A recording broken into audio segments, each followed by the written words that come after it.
Good evening and welcome to Altos, your weekly Catholic news program here on Trinity TV. I'm Neil Parsonlal. Here's a look at your top stories this week. Prisoners perform at the John Cupid Carnival Village, showcasing their talent. A southern branch of the Society of St. Vincent de Paul celebrates its diamond anniversary. Bishop Clyde Harvey has some advice for Grenadians as the island celebrates half a century of independence. And as the Merry Monarch of Carnival begins its annual reign, we welcome back to the set Archbishop Charles Jason Gordon for his perspectives on the annual festivities. We go now to our top story. The John Cupid Carnival Village in the Queen's Park Savannah became a stage for talent last Wednesday evening. 56 inmates from the Golden Grove prison showcased their musical and artistic prowess in a show titled Bars and Stars, a symphony of human transformation. Our correspondent, Kaylan Jordan, has more on this story.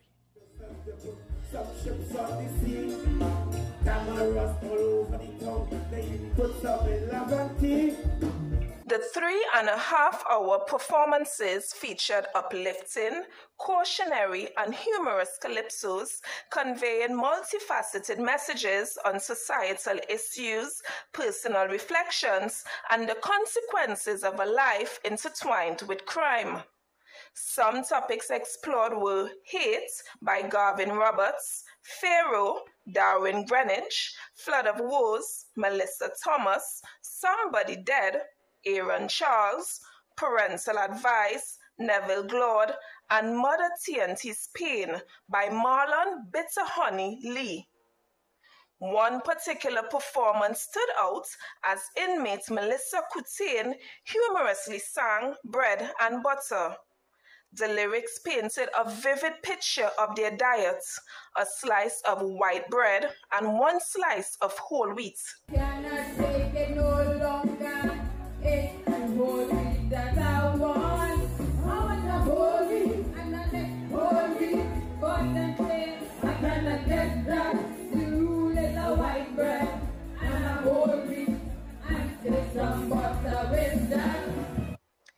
Deputy Prisons Commissioner Sherwin Bruce told Catholic News Altos that the Trinidad and Tobago Prison Service for the past 20 years has been celebrating the Wednesday before Carnival with a program that combines various competitions within the prisons. Traditionally held at the Woodford Square during the day, this year's event took a step up by being hosted at the John Cupid Carnival Village to attract a larger audience. The move has allowed for a more professional production. People look at this as just a performance, people coming out just to sing. But for us to reach this stage, to have this event, we must go through first literacy. It encourages persons to learn to read and write. It encourages them to learn to write calypso. It encourages discipline. For us, we look at criminogenic needs. Somebody in prison would have fallen short because nobody wants to come to prison. So this, our criminogenic needs, we are even out to work on the criminogenic things that would have caused the person to come to prison, and we use culture as one of the medium to do that. Also for the public to see what happens in prison, to be more accepted and have a little more empathy for human beings. I didn't use the word prisoners there for human beings. The evening closed with an impromptu extempo performance featuring calypsonian Brian London, inmate Marlon Bitter Honey Lee, and prison officer 2 Wendell Bumpart. Let me tell you something now. We have to go, please don't cause a row. It have people selling doubles and they selling barra. Marlon Lee, this is Brian London and Brian Lara. I want you to know we appreciate you being here, but it's getting late. I want to tell the people thank you for coming by. We have to go, please. Bye-bye. I am Kaylan Jordan for Catholic News Altos. Well done to our prisoners. Crime continues to affect our nation, and the Catholic community has not been exempt from it.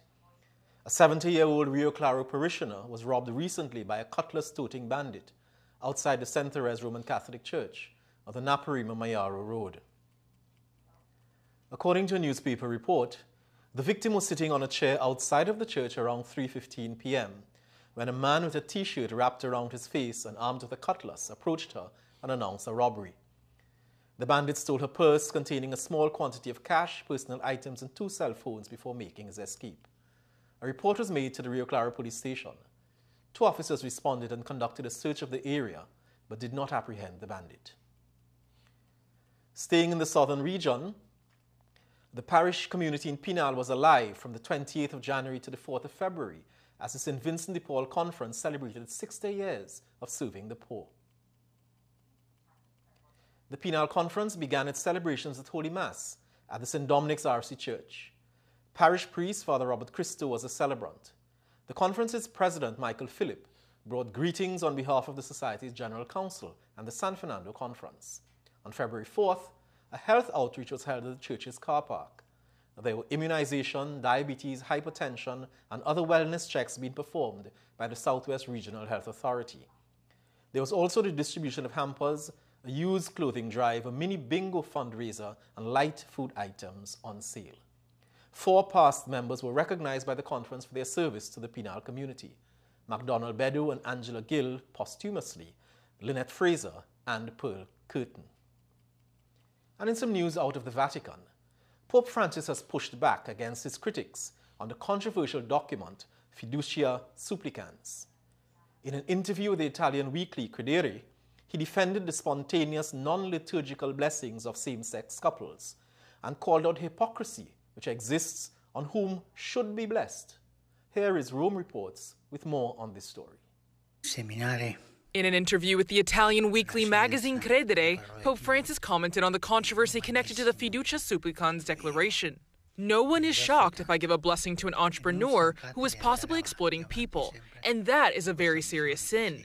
Whereas they are scandalized if I give it to a homosexual. This is hypocrisy.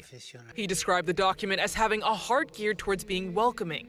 The interview also touched on the role of women in the church, a theme that continues to be a topic of discussion for Pope Francis. The Pope said there are several women in the Roman Curia because, quote, they do better than us men in certain positions. Additionally, Pope Francis spoke about his health, saying that the church is, quote, governed with the head, not with the leg.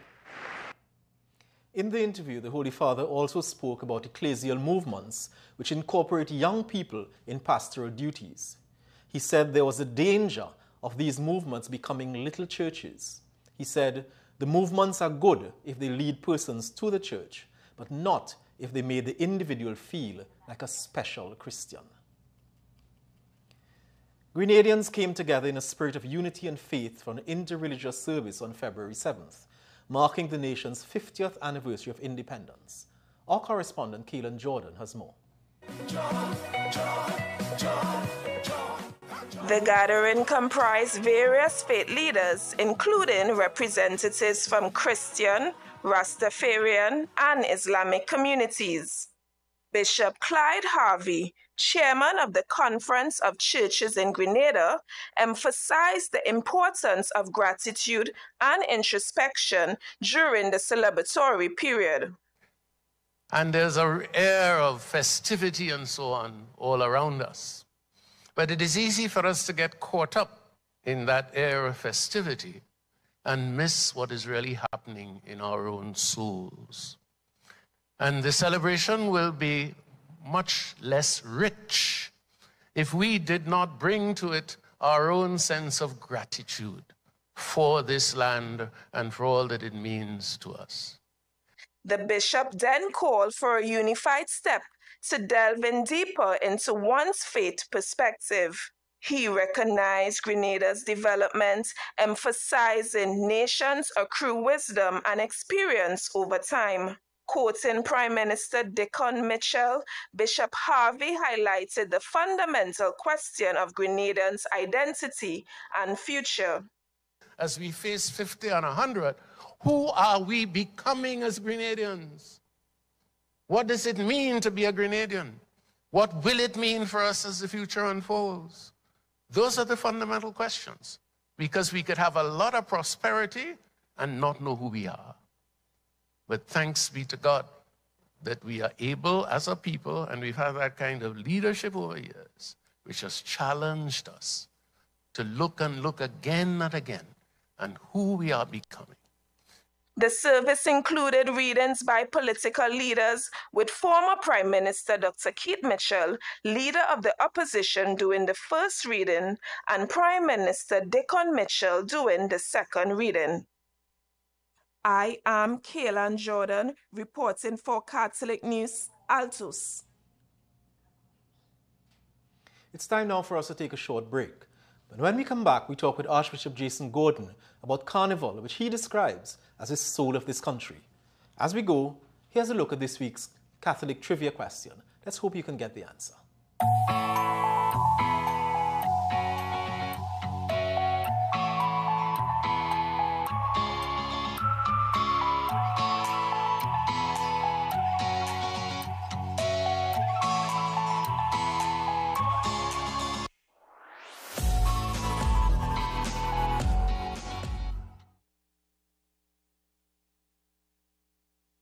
Welcome back after the break, and thanks very much for staying with us. It's Carnival time again, and all around us the sights and sounds of the annual festival can be found. As Catholics, should we retreat to the hills, or is there another way to view this spectacle? We have on set with us Archbishop Charles Jason Gordon, whose latest book, Rekindling Our Carnival Rhythms, Reigniting Our Soul, offers us some interesting perspectives. Archbishop, thanks very much for joining us again on set. It's good to have you back. It's always good to be here, you know. Yeah. But tell me something. What is an archbishop doing writing a book about Carnival and the madness of Carnival? Well, I first want to note that interesting is always an interesting word when somebody uses it to describe something. Okay, let me start there. I think the archbishop is the person to write about Carnival. Why? Because if you understand the history of Carnival, it's a pre-Lenten fete. It starts in Europe as a pre-Lenten fete. Carnivale, get rid of the flesh. So you go into the flesh to get rid of the flesh, preparing yourself for this Lenten period. And so the carnival really takes its shape because of the Lenten. And so in that sense, it is a part of the Catholic thing and Catholic tradition. Now, your writing over the last few years, for that matter, it's not just recently, but your writing going back to your analysis of Tin Man and that sort of thing, speaks of an archbishop, but who is first and foremost Trinidadian or Caribbean. How has that Trinidadianness and that Caribbeanness grounded that kind of examination of the culture using the eyes of the archbishop? So this started long before I was archbishop.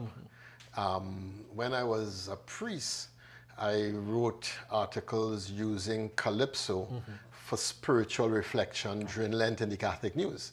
The first time when I told Michel Devatai I had some things for him, and would he publish it? And he said, well, what is it? And I said, well, it's reflections on calypsos. He said, not in Lent. I said, but no, it is Lenten. It is Lent, yes. So I was a young priest. And Michel said, well, send it and let me see. Well, he published that. Because he saw that the calypso was actually speaking to the soul of society. And so my thesis has been, and it developed from then, that if you understand the carnival, what you really are looking at is the soul of society. The soul of the nation. The way that a young analyst would take a dream of a patient and understand the soul of the patient from the dream that the patient has. Someone who understands could see the carnival as an unearthing or an exposing of the soul of the whole nation. And in your book, and thanks very much for my Christmas present. You're most welcome, you know. But in your book, the Rekindling, our Carnival Rhythms, you say Carnival has been a mirror of the nation's soul. When the nation is healthy, Carnival is healthy. When Carnival is unhealthy, it signals all is not well with the nation. That's the thesis. That is the thesis. And I am saying all is not well with the nation now. Precisely. Because I'm also saying the carnival is not healthy. And if you're not sure, read my Catholic News back page last week and this week. And this week. But the unhealthiness then of the nation and the unhealthiness of Carnival finds that expression in so many different ways that we see. Now, one of the things you alluded to was that whole almost the regression of the mass back to the almost the elitist standard. Correct. You know, how do we look at that now? You know, that has been a real sore point for many people. And a lot of people say, I ain't getting you on this one, you know. This one, and because it is the underbelly of our pain as a nation. You know, I heard Wendell McWarren recently on an interview after I'd written the article, basically saying the same thing, and I'm saying that he's coming out of the Juve because everybody wants an all-inclusive experience. And what about the nutsman? What about the person who set up their little shop? What about, and once you have the all-inclusive, the little people who normally would make something out of Carnival that tides them over for the year, those little people are now left out because the Carnival masquerader is now, and then people are not coming to the streets much anymore because they're being stopped that's part of the argument, because downtown Port of Spain now is a ghost town on Carnival Monday. Yes. Previously, that was the hub. Everybody of was Carnival. there. And then even the Savannah, so the spectators that line the streets are no longer there. They've gone to the Soca Room, so that's further west. Yes. Symbolic in so many ways of that move back to the elitist. And once, when you look at the Carnival now, you know, Carnival used to be about beauty. Yes. For me, the heyday of Carnival was the 60s, 70s. Leon, Barclay, Mitchell. I mean, it was not only drama, but it was beauty, it was creativity, it was depiction, it was theater. And you put on your mask, you played your mask. Now, when you give up, and this is Catholic theology, once you move from beauty, what fills its place is concupiscence. Because once you're no longer going after beauty, what is noble, what is true, what is inspiring, once you're not going there, all you could do is sensationalism and trying to excite more and more. And that means you have to up the ante constantly. And that's called addiction. And you're going into this direction where the costumes are becoming more skimpy, more revealing, and therefore you have to rope the band off because, I mean, really. but even that roping off of the band, you know, is symbolic again of that corralling the class. The class. So in this week's Catholic News, I cite a calypso from the 1920s speaking about the white people on the lorries. By the 1930s and 40s, they came off the lorries. And they were, by 50s, they were off the lorries. There was a rope, but the rope wasn't to keep people out. It was to keep the band together because it was 50, 60 people. Then by the late 50s, there was no rope, and there was a total integration. By 1974, Valentino is singing about Carnival as the one place where race and class is mixed together. And when the Carnival done, the race and class is back on the street again. So by 1974, the Carnival was the integration. And the society's soul was breathing differently. Yes, we had Black Power. Yes, we had, we had turmoil, but the turmoil was leading to social integration. Now we've gone back to social segregation one more time. And that's not, all is not well with the soul. But in the midst of that, and we take it that, and we accept that all is not well with the soul, but in the midst of that, you have the paniards. Well, you know, that is you know, that is music to my soul. Yeah. So, and I make a distinction, a clear distinction in the article this week between Carnival Tuesday and the Fetes. Because Monday is a different carnival. Yeah, Mondays are different. Because Juve is still all is all. And the Monday Mass is still a kind of a all is all. So the Tuesday and the Fetes is what have moved to the exclusive. But the Paniard is a model of national development that is a treasure that we don't get and we don't yet understand. In fact, in the book, you describe the Paniard as a sacred space, one which transcends race, class, and gender, another indication of the sacredness of Pan. So while the soul is hurting on the one hand, and we do have that blessedness and brokenness, correct, you know, living in tension with each other. But talk to us a bit about the discipline of the Panyard, pan in schools, schools in pan, and where that takes us with respect to what is happening with the entire education system, the indiscipline and the violence that we see in schools these days. The same little fella that school can't teach comes into a Panyard. That same little fella learns how to produce music without yet knowing music. That same little fella drills and is willing to be disciplined in the Panyard and understands that you have to be disciplined and lives with it. That same little fella is a star boy on Panorama Night, on the front section, or in the rhythm section, or in the bass. That same little fella is a star because he has learned something that the rest of society will not teach him.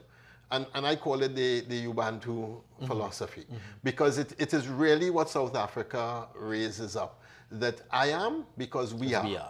The rest of our society has a false development of a false model of development, which is I am because I have money. I am because I could be exclusive. And I have done this on my own. I am because my band roped. I am because my community gated. So the rest of the community has this kind of arrival syndrome by money. And the Panyard has an arrival syndrome by becoming part of a community that you are in the same trench with everybody else. And it's us that have to work together if we're going to achieve our goal. And so the whole model and the whole aim of a Pan side is really towards community building. And you speak of the band like Renegades, for instance. You alluded to Renegades. You know, in the heart of a community that is depressed, in the heart of a community that is crime-ridden, but yet still is able to produce such excellence. Yes, and the other thing with the bands now, the bands are international. People come every year from all over the world to play with a band, and you see it more and more and more. Yeah. But the same little fella is still there in that band. I mean, they have guys in the Panyards, and the leaders will tell me, you know, we have to drop them home on a regular basis. Yeah. And the fellas will say, but you can't come further than this, you know, because you ain't gonna be safe. Yeah. And so they still come from difficult communities. So you have young men and women from difficult communities. You have middle class. You have musicians who are trained musicians. You have international musicians coming in, all in one community. Now that is how Trinidad was in the 1970s. That is how Trinidad is today in a Panyard, but it's not the model that drives Trinidad right now.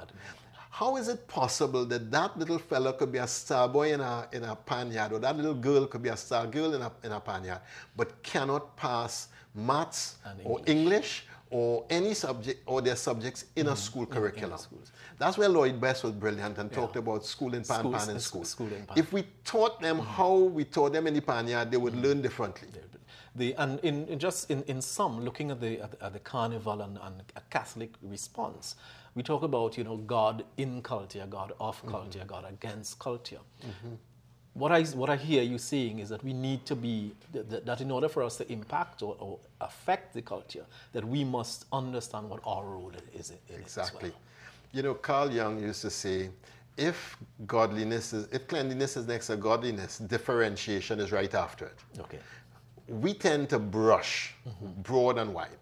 No, let's go specificity. The Pan is a beautiful model. Carnival is not bad or evil. Carnival is a multiplicity of things. Most of them are beautiful, noble, great, honorable, and inspiring. I think of the Moko Jumbies. I think of the junior. This week I went to the junior carnival and sat in the savannah for a good part of it. I think of the children's carnival masquerade. I think of so many beautiful elements of the carnival. Then we have an element that has been taken over by commercialization, that has moved it from the community to China and moved it to a making of money as opposed to an inspiration and a reach for beauty. Should we use then our Lenten period to really reflect a little more deeply on that giftedness that we have, and the brokenness, and see where God is leading us as church and as country. Should this Lenten period then, in your opinion, be that moment of reflection for us as a society? And I think that that's part of what the church offers back to the society.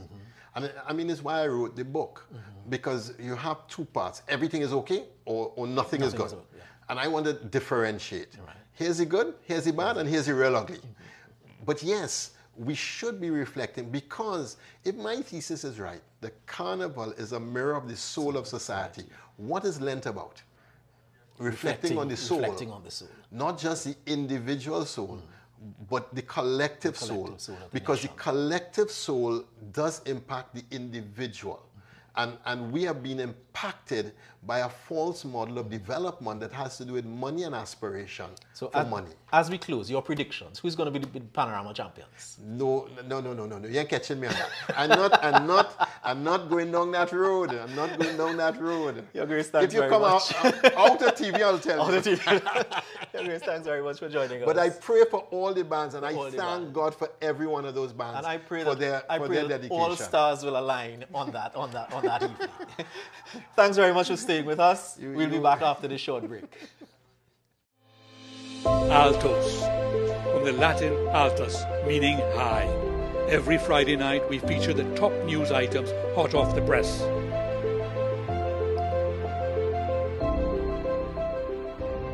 We are taking a leap of faith on Trinity TV. Jump in with us for this new and exciting experience.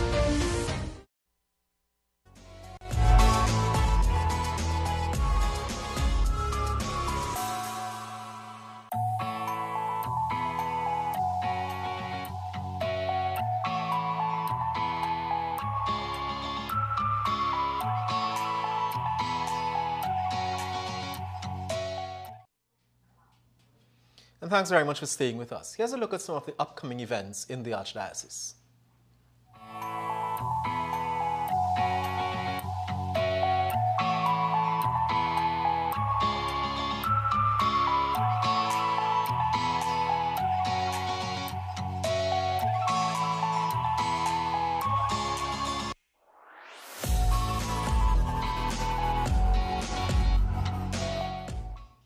And Catholic News editor Raymond Sims gives us a preview of what's in this week's edition of the Catholic News.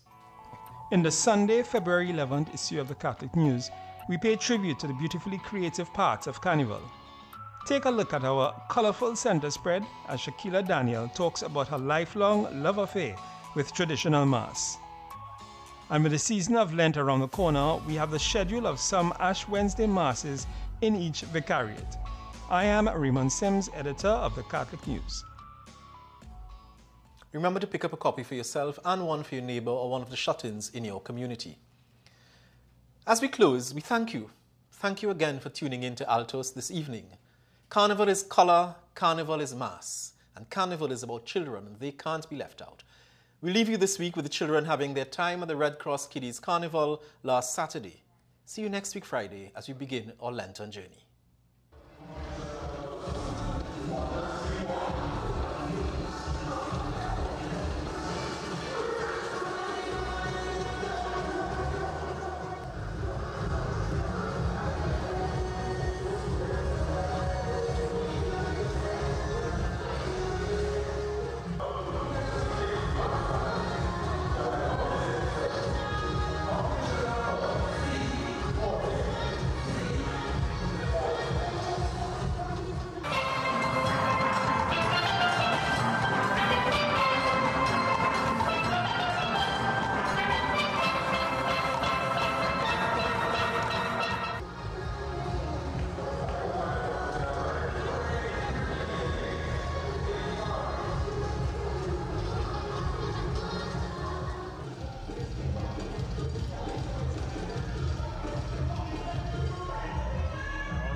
In the Sunday, February 11th issue of